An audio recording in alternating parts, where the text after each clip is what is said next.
how do you think is the best way to create and maintain roles on site, not just like daily construction roles, but also kind of like daily life as you're living in country and everything like that, and taking care of logistics and buying food and stuff like that?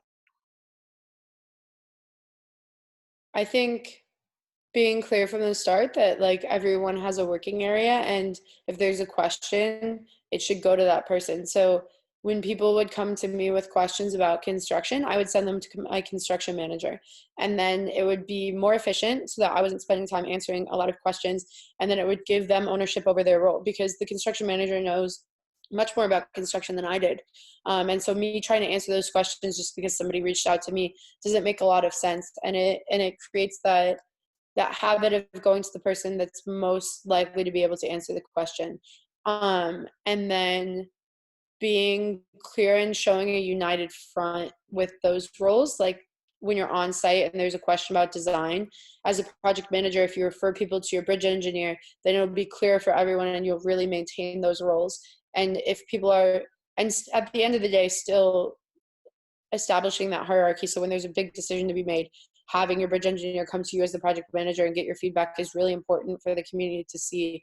Um, and I especially had that experience where I was a woman on site in a culture that didn't have a lot of female leadership in their community, and having my team members really honor and respect that and still come to me really showed the community that I was still the point person, I was still the manager, and that they should come to me with big issues, and then I would delegate them out to the places they needed to go. But showing united front as a team is really important.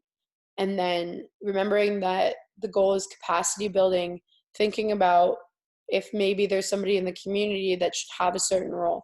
Maybe there's somebody in the community that can act as a co-safety manager with your team safety manager. It can be a really cool opportunity to get that cross-cultural interaction that everybody's looking for and everybody's working for.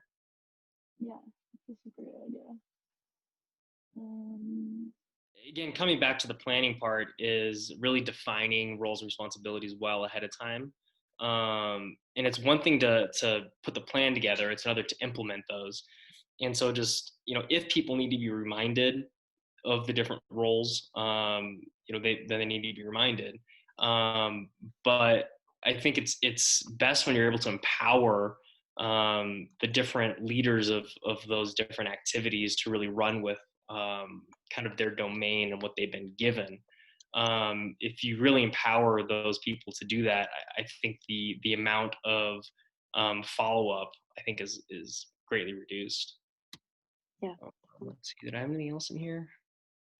Yeah, I do like that line of being a leader is as much about getting out of the way as it is about being out in front, but I think I had mentioned that earlier. So Yeah.